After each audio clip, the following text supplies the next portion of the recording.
Have you ever walked into a room where the silence is just, well, we're so thick, you know, like the tension between two people is just so heavy that it actually feels like it's physically affecting you? Oh, yeah, like it makes your chest tight or your breathing gets kind of shallow. Yes, exactly. Like Hmm. you aren't just picking up on bad vibes, but your autonomic nervous system is literally being hijacked. Right, your body is reacting to the room. Yeah. And, well, today we are taking a deep dive into a deeply personal, remarkably raw, first-hand account about exactly that. It's an essay written by an individual who is examining their own highly dysfunctional family. And it is a fascinating read. The source material is this profound exploration of how emotional trauma and, domestic coldness, how they don't just stay in our minds. Right, they manifest as severe, undeniable physical symptoms. It acts almost like a physical pathogen. It really does. We often think of trauma as an event, right? But this author documents trauma as an atmosphere. Yeah, that's a great way to put it. So our mission today isn't just to look at one family's struggles. We want to unpack the fascinating and, frankly, terrifying connection between our environment, our autonomic nervous system, and our physical health. Because the link is undeniable when you look at the micro movements of this family. Okay, let's unpack this because this source is, it's intense. It combines elements of psychological analysis, some unresolved grief, and this raw observation. And we have to start with the trigger incident. Right, the inciting incident in the kitchen. Yes, so the author is at home, upstairs. Their father, who is in his mid-70s, is downstairs eating. And suddenly the author hears this frantic slapping sound coming from the first floor. Just someone hitting a back, right? Exactly. Hmm. The father has choked on his food, and it's severe. And, apparent choking is objectively scary, but the author's reaction here is what's so telling. It goes way beyond normal alarm. The text details this immediate, visceral reaction to the sound of that slapping. Yeah, they say it wasn't panic. Right, it wasn't. It was an intense physiological trauma response. The author describes their pupils dilating, their ears actually pulling back, and their breathing getting super shallow and rapid. Wow, literally like an animal sensing a predator. Exactly. They felt this, they called it a boiling heat taking over. And they entered the state of hyper-focused problem solving. It was almost like a separate persona just took over their brain. I mean, it's almost like they were a sleeper agent activated by a trigger word, right? Like they just snapped into this crazy clinical mode. But why? Why does the family react this way? Well, the text gives us the context for this bizarre dynamic. Normally, this house is completely devoid of warmth. The author describes it as having long-standing silence and icy relations. So just zero communication on a normal Tuesday. Zero, just a freezer.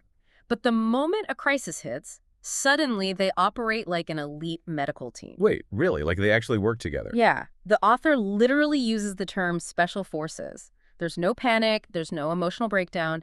It's just cold, efficient role-playing to solve the physical problem. Geez.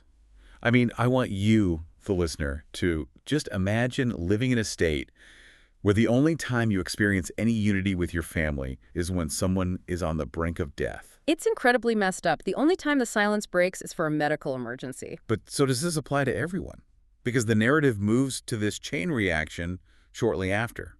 The mother, who is in her mid-60s, also experiences a severe choking fit during dinner. Right, she's wheezing, coughing so much she leaves like 80% of her meal uneaten. And the contrast in how the parents treat each other here is shocking. When the father choked, the mother rushed over, slapping his back. Yeah. Right. She was part of that special forces team. She was, but when the mother choked, the father did almost nothing to actually help her. Nothing. And it's so surreal. The author points out these incredibly specific details. The father standing by the door just watching her wheeze. And he starts lecturing her. Yes. It's like something out of a cartoon. The author compares him to, like, a strict youth baseball coach or a trainer from that boxing anime, Hajime no Ippo. Oh, man, yeah. He's standing there telling his suffocating wife, don't breathe from your mouth, breathe from your nose. It's absurd. And even more bizarrely, while she's actively choking, he's simultaneously ranting about a TV news story. Right, something about a baseball manager's violent scandal. Yeah, he's just filling the air with irrelevant noise while his wife can't breathe. It's the ultimate empathy void. He intellectualizes her crisis because he simply cannot process her emotional or physical distress. Well, here's where it gets really interesting. because the author talks about how they used to justify this behavior. Oh, the rationalizations. Yeah, they used to tell themselves, well, he has a developmental disorder, he's on the autism spectrum, it can't be helped. Like trying to slap a clinical label on it to excuse the coldness. Which is a super common defense mechanism for kids in environments like that. Right. But in life or death moments, that complete lack of emotional sharing and empathy just becomes unbearable. You can't excuse it when someone is choking to death and you're talking about baseball. No, you can't. And what's fascinating here is the author's internal twisted logic as they watch this happen. Yeah, they start turning it inward, don't they? Exactly.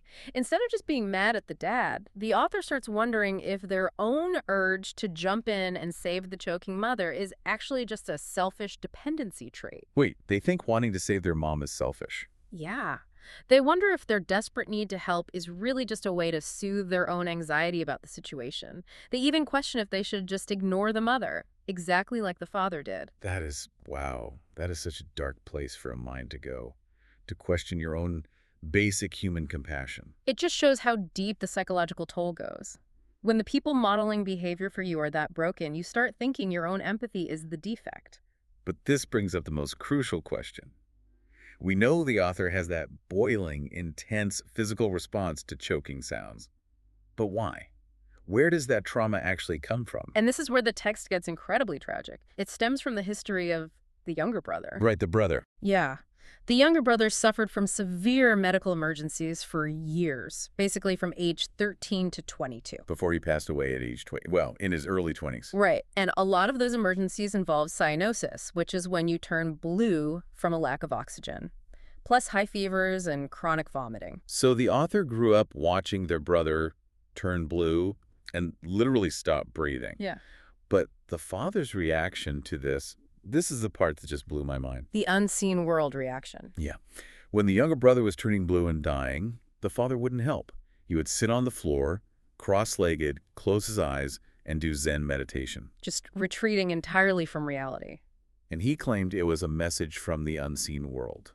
I mean, I can't even fathom being in that room. By framing a medical emergency as this mystical event, he totally absolved himself of having to be a parent or a caregiver.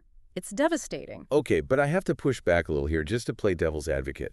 The author starts connecting all these things, right? The parents choking, the mother's sudden need for throat lozenges, the coughing. The physical symptoms of the parents today, yeah. Right.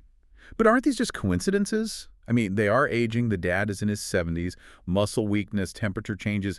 Couldn't that just be normal elderly stuff?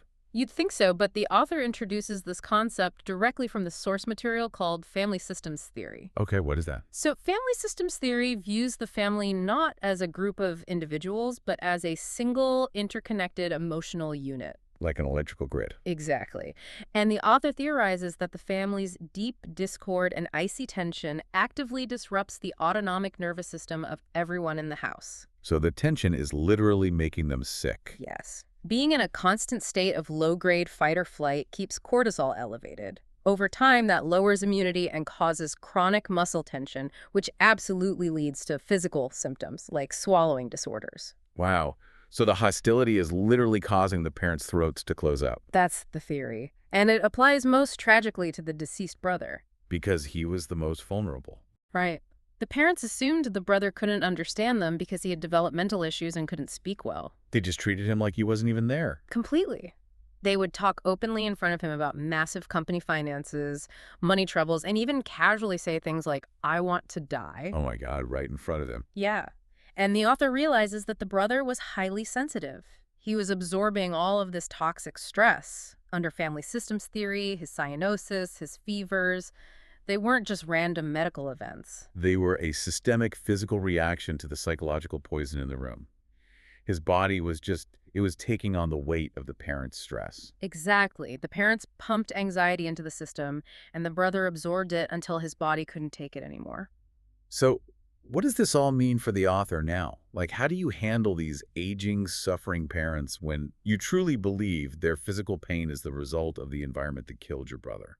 The author actually takes a really tough stance. They explicitly state in the essay that they will not try to artificially make peace. They refuse to fix it. Right. They refuse to soothe the parents' nervous systems. In fact, they hope the parents' physical pain will finally make them understand what the younger brother suffered all those years. They want the parents to physically feel the pain because the emotional empathy is just gone. Exactly. It's a very dark but understandable demand for empathy. But, and this is such a deeply contradictory human moment, despite this tough stance, the author still does something impulsive.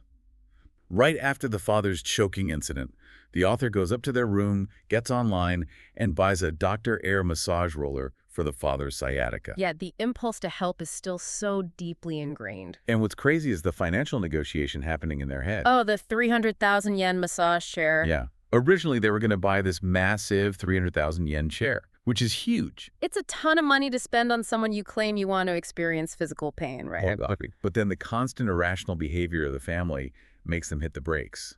They realize, wait, why am I doing this? Right. Out of self-preservation, they downgrade it to a 25,000 yen roller. Which is still a lot of money. It is. But they still bought it because of this overpowering anxiety and this lingering desire to see the father freed from his physical pain. They just can't completely turn off that instinct to care. But the result of this gift, I mean, this part gave me chills. A drop off on the sofa. Yeah. The author silently leaves this 25,000 yen gift on the living room sofa. And there is no thank you. There is no smile. Instead, the room just freezes into this deeply awkward, icy silence. Because a genuinely kind gesture actually disrupts the toxic equilibrium of the house. It's like they don't know how to process grace, so they just treat it as a threat. Exactly. And most people would be furious, right? You spend 25,000 yen and get frozen out. I would be throwing the roller in the trash. Right. But the author has this fascinating coping mechanism to survive the rejection. They completely detach. Yeah, they reframe the whole thing. They do. They decide to view that 25,000 yen not as a wasted gift, but as tuition. Tuition. Like paying a fee to study them. Precisely. A fee paid to analyze the micro-movements of their family's broken emotional landscape. By calling it tuition, they build an intellectual shield. They aren't a rejected child. They are a researcher observing a psychological laboratory. It's brilliant, but it breaks my heart that someone has to do that just to survive giving a gift in their own living room. It really is tragic. And it brings us back to you, the listener, because bringing all these threads together, we see this profound, almost scary connection between the words we say, or the words we withhold, and the physical toll it takes on our bodies. And that toll lasts. It leaves a very long shadow. Yeah, the author mentions their lingering anxiety. Like even in college, long after they moved out, making a tiny mistake at a part-time job would trigger this massive trauma response. They were so flooded with anxiety they had to drink heavily just to force their nervous system to shut down so they could sleep. Because the trauma is hardwired in.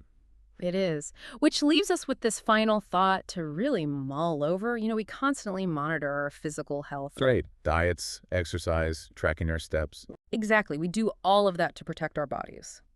But if family systems theory holds true, if a room that is thick with unspoken resentment can literally cause a person's autonomic nervous system to fail, then how much of our physical well-being is actually determined by the emotional health of the people sitting across from us at the dinner table? That is, wow. That is a staggering thought to leave on. Your body might just be telling you something critical about the environment you're in. Well, thank you for joining us on this intense journey today. Stay curious, keep asking questions, and keep seeking out the deeper stories behind everyday interactions. Catch you on the next deep dive.